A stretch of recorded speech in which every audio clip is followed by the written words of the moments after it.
Bonjour, nous sommes en direct de Tag et de Sun, la guilde du mercredi. Nous sommes avec John Lang, alias Spock aussi, Pen of Chaos. Est-ce que tu peux te présenter pour ceux qui ne te connaissent pas?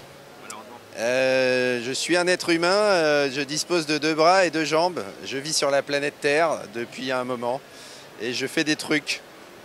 Alors ces trucs, pour ceux qui ne connaissent pas, je sais pas s'il y a vraiment des gens qui ne connaissent pas, ce serait quand même assez ouf. Comme ça, c'est toi qui présentes. Ah ouais, c'est moi qui présente. Donc tu es à la tête du donjon de Nalbuck depuis... moi ça fait 10 ans que je t'écoute. Moi ça fait 12. Ah ça fait 12, donc tu vois, donc j'ai quasiment commencé dès le début.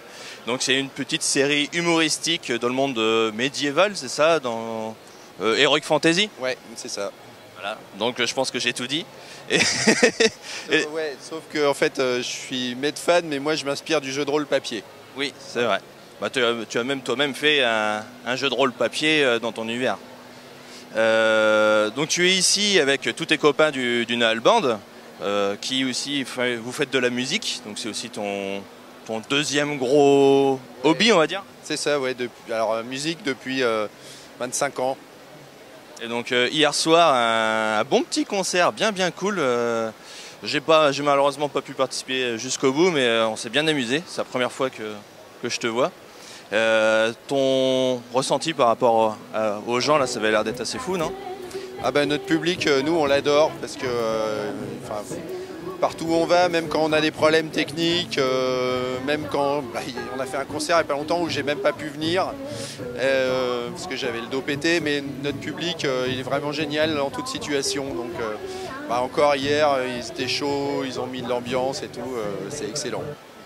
Bon, on va parler un petit peu de ton gros projet du moment. On va dire qu'après la série en MP3, les bandes dessinées avec Marion, Poinceau, c'est ça? Ouais. Les bouquins que tu as écrits, et maintenant la série animée à la télé. Que tu peux me dire un mot? Ouais, alors à la télé pour l'instant c'est prématuré parce qu'elle n'est pas sortie. C'est une série produite pour la télévision, bien que elle est supposée partir dans le monde entier après. Puisque là on est sur un projet international. Moi je suis grand cinéphile, donc ça me donne l'occasion d'utiliser un support que j'ai jamais trop utilisé pour le moment. J'ai une grosse équipe très motivée puisque les gens qui sont à l'origine du projet Nomad Film, ça fait 4 ans qu'ils sont dessus. On a une équipe d'écriture, une équipe de design, enfin c'est un vrai projet professionnel et tout. Sur lequel moi je participe à divers niveaux, donc à l'écriture, aux voix, parce que j'ai fait des voix, un peu à la musique, à la validation des corps, personnages, etc. avec Marion. Donc du coup je découvre plein de métiers que je ne connaissais pas et c'est vraiment très chouette. Le résultat serait qu'il y aurait une vraie série télé pro basée sur du jeu de rôle papier, ce qui est quand même un petit peu une nouveauté quand même. C'est vrai que c'est une première. On a regardé tout à l'heure avec Laurent qui est derrière la caméra. Coucou. Donc l'objectif était de 95 000 € sur My Major Company. Et tout à l'heure vous étiez à 128 000. Donc je pense que c'est quand même c'est bon quoi. Ouais, sachant que tout ce qui dépasse l'objectif original, ça va sur la prochaine étape qui est la fabrication 3D. Où là, normalement, le but du jeu, c'est d'avoir parce qu'on a des investisseurs un peu partout qui ne savaient pas trop s'ils allaient se décider ou quoi. Donc le but de ça, c'est de leur montrer qu'on a du public, qu'on ne fait pas n'importe quoi, et puis qu'eux, ils se décident à mettre l'argent pour qu'on réussisse à finir ce truc. Parce qu'on est beaucoup à l'attendre, nous en particulier, parce que ça fait longtemps qu'on travaille dessus. Puis on sait ce qu'il y a dedans, donc on sait que ça va être bien. Évidemment, pour les autres, il y a pas mal de gens qui ont peur, parce que dès qu'on dit télévision, ils se disent ouais, vous allez faire des trucs jeunesse et tout, mais c'est pas vrai du tout en fait. La complexité de ce projet, c'est de faire de l'animation pas jeunesse justement. On démarre à jeunes ados et adultes, nous. Qui sommeille en vous. Bonjour, je suis Thomas Kornfeld, le producteur du Donjon de Nalbuck, la série télé. Je fais cette série pour d'abord les fans et la communauté qu'elle représente. 3 points importants du Donjon de Nalbuck, la série télé, c'est le cocktail du professionnalisme de fabrication d'une série, une ambition qualitative énorme et surtout la non-concession afin de conserver le ton et l'univers drôle et méchant, surtout méchant comme le dirait Poc, son papa. Nous avons avons réuni aujourd'hui 85% du budget, ce qui signifie que de nombreux partenaires nous ont fait confiance. Le Donjon de Nullbuck, la série, aujourd'hui, elle est faite pour vous. Donc aujourd'hui, on vient faire appel à vous afin que vous puissiez vous exprimer dans les grilles de télévision et investir dans un programme télé. Le projet se termine le 4 décembre, c'est ça? Non, le 20 décembre, je ne sais plus. L'objectif du crowdfunding se terminait le début décembre. Ouais. Après, notre projet à nous, il va se terminer plus tard, hélas. Oui, bah, ça c'est sûr. Et petite question personnelle, dans le Donjon de Nullbuck, c'est toi qui fais toutes les voix. Enfin, tu as eu pas mal d'aide aussi à droite à gauche, mais depuis le début, on va dire, tu faisais tout. Pourquoi avoir changé les voix de l'aventurier et de l'elfe? Alors en fait, c'est tout simplement parce que c'était pas possible de faire une série avec que mes voix.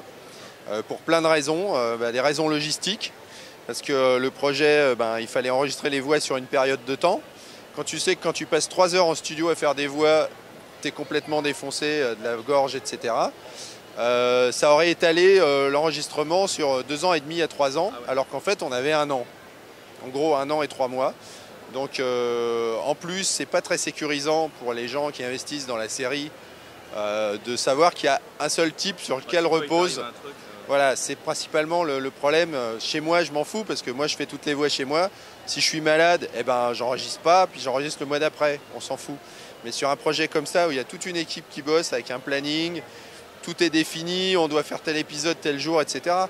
Moi, j'ai eu une extinction de voix pendant le tournage. Enfin, le tournage de la pré-prod. C'était pas grave parce que j'ai fait mes prises un autre jour, puis pendant ce temps-là, les autres ont travaillé, on a pu avancer. Diane qui fait l'elfe a eu la même chose.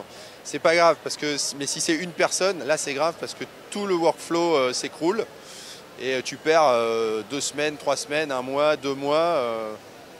Parce qu'en plus, une fois que tu as eu une extinction de voix, quand tu reviens, t'es pas au top. Il faut un moment avant de retrouver ta voix et c'est juste trop éprouvant, quoi. Donc le casting voix, moi j'y ai participé. L'idée c'est, en fait, il y a des gens qui ont peur parce que c'est pas les mêmes voix, mais en fait ça tu l'oublies au bout de 20 secondes. Hein. Parce qu'une fois que tu es dans l'épisode, moi je suis pas acteur de base, donc ma voix est pas tellement importante. Mais quand même, moi je fais quand même l'ogre, parce que je suis le seul à parler ogre, c'est comme ça. Je fais le nain parce que c'est le personnage qui a une voix emblématique, etc. Et le barbare, parce que c'était 2 voix assez différentes. Donc il n'y a pas de problème de recoupement entre les voix. Parce qu'au début de mes épisodes, il y avait pas mal de recoupements entre les voix du fait que je ne savais pas trop ce que je faisais. Ça s'est arrangé sur la suite parce que j'ai appris à mieux utiliser la voix et le matos. Mais voilà, donc si j'avais fait toutes les voix, il n'y aurait pas eu de série. Donc on a préféré faire l'inverse. Ça ne devrait pas gêner, quoi. Ouais, ça peut tout à fait se comprendre. C'est bon? Du coup, merci beaucoup John. Merci à vous.